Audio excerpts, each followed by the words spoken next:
Hello प्यारे बच्चों, UP board परीक्षा कक्षा 10 में जो आपका 27 फरवरी को पेपर होने वाला है, उसमें आज हम त्रिकोणमिति के अनुप्रयोग से कुछ महत्वपूर्ण प्रश्न बताने वाले हैं। और यह प्रश्नावली आपके लिए महत्वपूर्ण रहने वाला है, क्योंकि इस प्रश्नावली से 12 से 18 नंबर का प्रश्न आता है और ये बहुत ज़्यादा इम्पोर्टेंट प्रश्न है। इस प्रश्न में हमने जो महत्वपूर्ण प्रश्न लिए हैं उनका हल आपको पहले से लिखा हुआ मिलेगा, क्योंकि आपके पास समय कम है और आपको सारे चैप्टर के वीडियो प्रोवाइड करने हैं। तो आज हम त्रिकोणमिति के कुछ अनुप्रयोग में महत्वपूर्ण प्रश्न लेके आए हैं, तो उनको हम लोग बारीकी से देखेंगे और आप उनका अध्ययन करेंगे। पहला प्रश्न हमने ये लिया है, ये जो इम्पॉर्टेंट प्रश्न है वो आपके सामने कुछ इस प्रकार से है कि आंधी आने से एक पेड़ टूट जाता है और टूटा हुआ भाग इस तरह मुड़ जाता है कि पेड़ का शिखर जमीन को छूने लगता है और इसके साथ 30 अंश का कोण बनाता है। पेड़ के पाद बिंदु की दूरी जहां पेड़ का शिखर जमीन को छूता है 8 मीटर है। पेड़ की ऊंचाई ज्ञात कीजिए।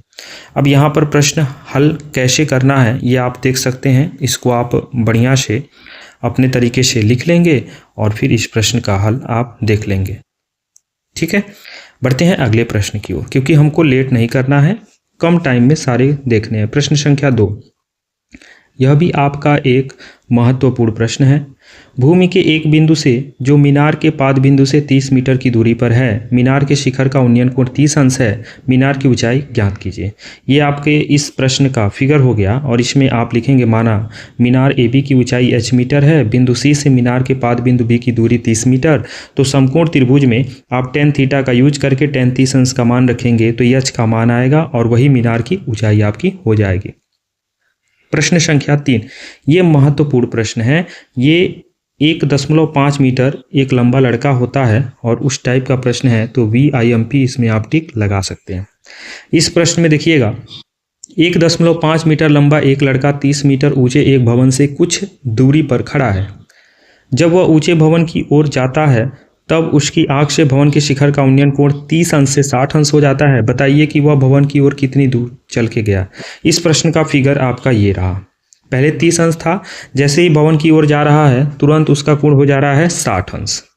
अब यहाँ पर इस प्रश्न को हल करने के लिए यहाँ पर पूरा बकायदे आपको दिया गया है और ये दाहिने साइड में ये जो आप देख रहे हैं tan थीटा बराबर AB/BC, यहाँ से आपका समीकरण हल होते होते मीनार की ओर वह 19 करड़ी में 5 मीटर गया है। ये आपका आंसर आ गया है। तो आप इसको पोज करके आप पूरे वीडियो के आंसर के सॉल्यूशंस को देख सकते हैं, या आपके क्लास में जो सॉल्यूशन लगाया गया है उसके आधार पर आप टिक लगा लेंगे।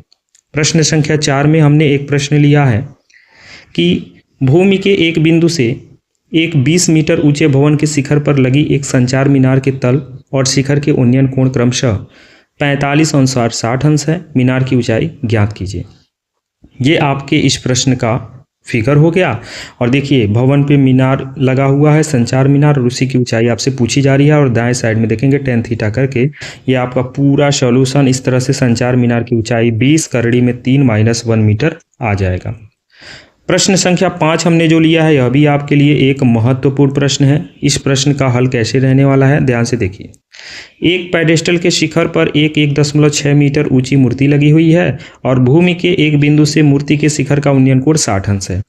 उसी बिंदु से पेडेस्टल के शिखर का उन्नयन कोण 45 अंश है, तो पेडेस्टल की ऊंचाई ज्ञात करनी है। यह भी एक अच्छा प्रश्न है। ये आपका हो गया, पेडेस्टल के ऊपर मूर्ति लगी हुई है और पेडेस्टल की ऊंचाई ठीक पिछले प्रश्न के ही जैसा है, और ये आपका बगल में पूरा हल दिया है। और इस हल से आपका आंसर आ जाएगा, पेडेस्टल की ऊंचाई 0.8 करड़ी में 3+1 मीटर।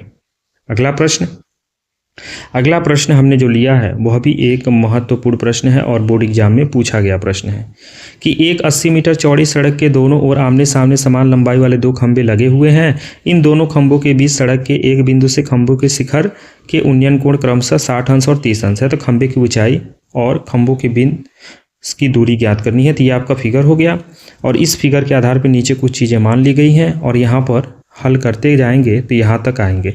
फिर दाएँ साइड में आप आएंगे तो यहाँ से हल को समाप्त करते हुए इस तरह से आपकी खंभे की ऊंचाई 20 करड़ी में 3 मीटर, खंभे की दूरी एक 20 मीटर, तो एक 60 मीटर पे होगा। अगला प्रश्न, ये भी एक इम्पॉर्टेंट प्रश्न है। इस प्रश्न का क्या हल रहने वाला है, ध्यान से देखिएगा। समुद्र तल से 75 मीटर ऊंची लाइट हाउस के शिखर से देखने पर दो समुद्री जहाज़ों के अनुमान कोण 30 अंश और 45 अंश है।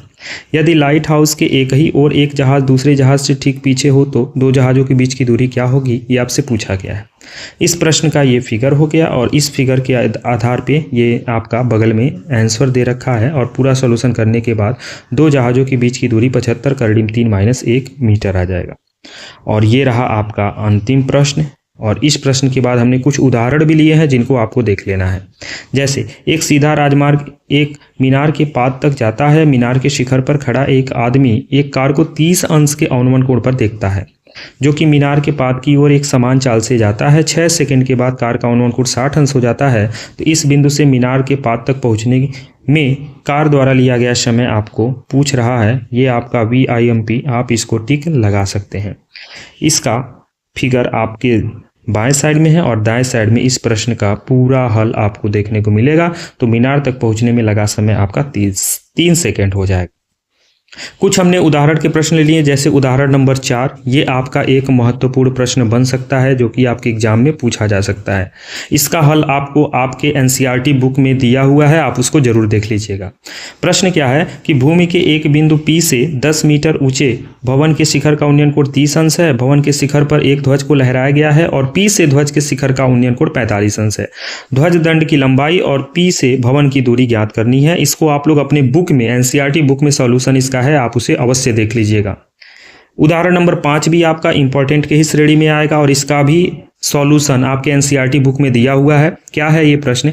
एक समतल जमीन पर खड़ी मीनार की छाया उस स्थिति में 40 मीटर अधिक लंबी हो जाती है जबकि सूर्य का उन्नतांश 60 अंश से घटकर 30 अंश हो जाता है, अर्थात छाया के एक सिरे से मीनार के शिखर का उन्नयन कोण 60 अंश है। तो DB छाया की लंबाई क्या है वो आपसे पूछा जा रहा है। ये आपके NCERT बुक में सॉल्यूशन में दिया है, क्योंकि उदाहरण सारे सॉल्यूशन आपको आपके बुक में मिल जाएंगे।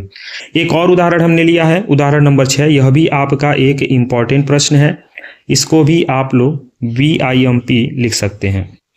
इसमें बात क्या हो रही है कि एक बहुमंजिल भवन के शिखर से देखने पर एक 8 मीटर ऊंचे भवन के शिखर और तल के अवनमन कोण क्रमशः 30 अंश 45 अंश है। बहुमंजिल भवन की ऊंचाई और दो भवनों के बीच की दूरी ज्ञात करनी है। जो भी उदाहरण आपको अभी बताया गया है उन सभी उदाहरणों का सॉल्यूशन हल आपके NCERT बुक में दिया है, उसे आप अवश्य देख लीजिएगा। और जो भी प्रश्न हमने आपको ऊपर बताए हैं उन प्रश्न के हल हमने दे रखे हैं, आप उस हल को आप वीडियो को रोक रोक के देख लेंगे या फिर आपके सर के द्वारा जो वीडियो का सॉल्यूशन बताया गया है उस सॉल्यूशन को जरूर देख लेंगे। ये सारे महत्वपूर्ण प्रश्न आपके बोर्ड एग्जाम में बहुत ज़्यादा मदद करेंगे। मिलते हैं नए अध्याय के साथ। धन्यवाद।